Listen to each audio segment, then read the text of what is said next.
मुअज़्ज़ज़ अज़ीज़ान मन, देखती आँखों और सुनते कानों को, मेरी तरफ से अस्सलामु अलैकुम। मुहद्दिस इब्न जोज़ी रहमतुल्लाह अलैह एक बुज़ुर्ग के बारे में फ़रमाते हैं, वो कहते हैं कि एक दफ़ा मैंने अपने घर में कोई काम करवाना था। जैसा कि मामूल के मुताबिक घरों में छोटे मोटे काम होते हैं। फरमाने लगे, मैं मज़दूर की तलाश में बगदाद रवाना हो गया। उस ज़माने में बगदाद के चौकों में आम तौर पर मज़दूर बैठे हुए होते थे। कहते हैं कि जब मैं वहाँ पहुँचा तो मेरी नज़र एक नौजवान लड़के पर पड़ी जो वहाँ मज़दूरों के दरमियान में बैठा हुआ था। देखने में इसका वजूद बहुत कमज़ोर था, लेकिन चेहरे पर इबादत का निशान वाज़िया तौर पर दिखाई देता था। उसका माथा बताता था कि वो नमाज का बहुत ख्याल रखता है। मुअज़्ज़िज़ दोस्तों, जैसा कि आपको पता है कि चेहरे भी बहुत कुछ बताते हैं, चेहरों में भी बहुत रानाई होती है। फरमाने लगे, मैं उसके करीब गया। मैंने उससे पूछा, बेटा क्या मज़दूरी करोगे? वो कहने लगा, हुजूर अगर मैं यहाँ मज़दूरों में बैठा हूँ तो मज़दूरी करने के लिए ही बैठा हूँ। मैंने कहा कि बेटा चलो फिर। वो कहने लगा, हुजूर जाने से पहले मेरी कुछ शर्तें हैं। मैंने कहा बताओ। वो कहने लगा कि यहाँ के लोग एक दिन की मजदूरी 4 दिनार लेते हैं, लेकिन मैं आपसे 3 दिनार लूँगा। मैंने उससे कहा, हाँ ये तो बहुत बेहतरीन बात है, ये तो मेरे फ़ायदे का सौदा है।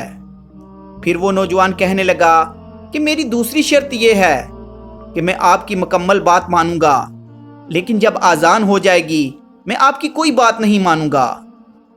तीसरी शर्त उस नौजवान ने ये रखी कि हुजूर मैं आपके घर में काम करूंगा, लेकिन मैं आपके किसी सवाल का जवाब नहीं दूंगा। मैं कहने लगा कि ए नौजवान, तू बहुत अजीब आदमी है, शर्तें तो मालिक रखता है। वो कहने लगा कि हुजूर जब मैं किसी भी तरफ मजदूरी करने जाता हूँ तो उन्हें ये 3 शर्तें ज़रूर बताता हूँ। फरमाने लगे कि मैं इसकी ये 3 शर्तें मान गया और उसे अपने घर ले आया। मैंने जो काम करवाना था वो सारा काम उसको बताया। फरमाने लगे कि जो काम मजदूर सारे दिन में करता है उसने वही काम सिर्फ 2 घंटों में कर दिया। इसके बरक्स अगर आज के दौर में देखा जाए तो हमारे मजदूर सिगरेट पीने में भी 2-2 घंटे ज़ाया करते हैं, चाय पीने में भी वक्त ज़ाया करते हैं। कम से कम इनको भी दयानतदारी से काम लेना चाहिए। जो मायदा किया है इस पर पूरा उतरना चाहिए। कहने लगे जब 2 घंटे में उसने अपना काम ख़त्म कर दिया तो आपको पता है जब काम करवाएं तो काम में ही और काम निकलते रहते हैं। मैंने उससे दूसरे काम का इत्फाक किया। वो नौजवान दूसरा काम भी करने लगा। उस नौजवान ने मट्टी बाहर रास्ते में खोद कर रखी हुई थी। इसी दौरान जोहर की अजान होने लगी। उसने वही खुदाल रखी और नमाज के लिए रवाना होने लगा। पास खड़ा मेरा बेटा कहने लगा कि मट्टी तो हमवार कर दो। उस नौजवान ने जवाब दिया कि तुम्हारे बाप से मैंने इत्फाक किया था, जब अजान होगी तो मैं किसी की नहीं सुनता, सिर्फ अपने अल्लाह और उसके रसूल की सुनता हूँ। कहते हैं वो मस्जिद चला गया। जब वो नमाज पढ़कर आया तो दोपहर का वक्त था। मेरी बीवी कहने लगी कि इसको कहो कि खाना खा ले। मैंने उसको खाने का कहा तो वो नौजवान कहने लगा, मैंने रोज़ा रखा हुआ है। इन दिनों में रमज़ान भी नहीं था, उसने नफली रोज़ा रखा हुआ था। कहते हैं कि शाम हुई और मैंने इत्फाक के मुताबिक उसको 3 दिनार दिए और पूछा कि तुम्हारा नाम क्या है। वो नौजवान कहने लगा कि मैंने आपसे कहा था कि मैं आपके किसी सवाल का जवाब नहीं दूंगा। मैं खामोश हो गया और वो नौजवान चला गया। कहते हैं कि अगले दिन फिर एक और काम निकला और मैं फिर उसी को लेने के लिए बगदाद चला गया। जब मैं वहाँ पहुँचा तो मुझे वो नौजवान नज़र नहीं आया।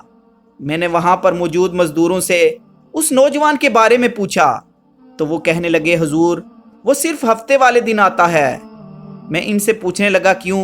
वो बताने लगे कि वो नौजवान कहता है, मेरा 1 हफ्ते का खर्चा 3 दिनार है। जब मैं 3 दिनार कमा लेता हूँ तो बाकी सारा अपना वक्त अल्लाह और इसके हुजूर के जिक्र में गुजार देता हूँ। सुभान अल्लाह। फरमाने लगे कि मैं वापस चला गया और सोचा कि मैं 1 हफ्ता इंतज़ार कर लेता हूँ, लेकिन अपना काम उसी नौजवान से करवाऊंगा। जब हफ्ता गुजरा तो मैं दोबारा गया। वो नौजवान फिर उसी तरह कहने लगा कि मेरी शर्तें याद हैं ना? मैंने कहा मुझे अच्छी तरह याद हैं, बस तुम मेरे साथ चलो। फरमाने लगे। फिर इसने अपना काम किया। इसी तरह यह सिलसिला 2-3 हफ्ते मुतवातर चलता रहा। एक हफ्ते जब मैं इसको लेने गया तो लोग कहने लगे हुजूर वो आज नहीं आया। मैंने पूछा क्यों? लोग कहने लगे वो बीमार हो गया है। मैंने उनसे पूछा उसका घर कहाँ है? वो कहने लगे उसका घर बगदाद के कब्रिस्तान के पीछे है, वो कच्ची आबादी है, उसमें इसका घर है। फरमाते में गया, दरवाजे पर दस्तक दी तो अंदर से उस नौजवान ने आवाज दी कि हुजूर आप हैं, दरवाजा खुला है, अंदर आ जाएं। फरमाते हैं मैं अंदर गया और उससे पूछने लगा कि तुम्हें कैसे पता चला है कि मैं आया हूं? कहने लगा हुजूर अल्लाह वाले हो, आपने ही आना था, वरना अमीर आदमी कहाँ गरीब का पता करने घर आते हैं। कहने लगे मैं करीब गया। वो कहने लगा मैं आपका इंतजार कर रहा था। इसको बहुत तेज बुखार था।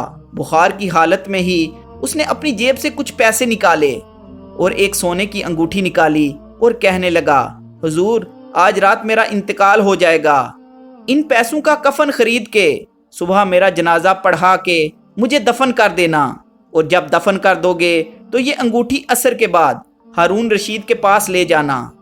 आप उसे कहना कि मैंने तुमसे मिलना है, लेकिन वो आपको टाइम नहीं देगा। आप उससे कहना कि तेरी एक अमानत मेरे पास है, फिर आपसे वो मिलेगा, बस ये अंगूठी आप उसे दे देना, फिर आप मेरी तरफ से फारग हैं। हजरत ये सुनकर फरमाने लगे कि तेरा नाम क्या है? वो कहने लगा हुजूर वक्त बहुत कम है, आज रात मैंने जाना है, बहुत लंबी माफ़ी मांगनी है अपने रब से। अगर आप मुनासिब समझें तो मुझे अपने रब से तन्हाई कर लेने दे। फरमाते हैं मैं आ गया। वो बुजुर्ग फरमाते हैं कि मैं घर तो गया, लेकिन सारी रात उसकी बातों ने मुझे सोने नहीं दिया। कहते हैं कि सुबह बड़ी मुश्किल से सूरज निकला और मैं उसके घर गया। दरवाजे पर हाथ रखा तो दरवाज़ा खुला हुआ था। अंदर दाखिल हुआ तो खुशबू मेरा इंतज़ार कर रही थी।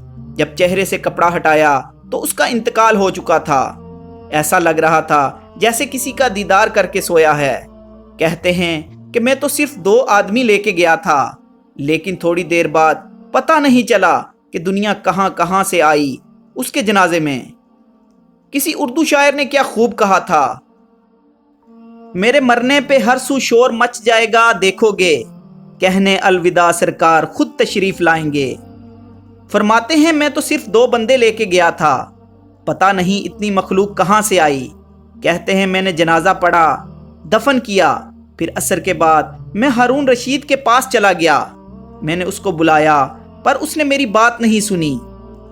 वो बादशाह था, उसने मेरी तरफ देखा ही नहीं। मैंने उसको कहा हुजूर आपकी एक अमानत मेरे पास है। फरमाते हैं वो मुझे कोने पर ले गया, पूछने लगा क्या बात है? मैंने उसको अंगूठी दी। हारून रशीद अंगूठी देखकर चीखें मारने लगा। कहने लगा अंगूठी वाला कहाँ है? मैंने कहा वो तो फोत हो चुका है। कहने लगा मुझे उसकी कब्र पर ले चल। कहते हैं मैं कब्र पर लाया तो वो लेट गया, तड़प के रोने लगा। मैंने कहा मेरा कलेजा फट जाएगा, ना तूने कुछ बताया ना उसने कुछ बताया, ये कौन था?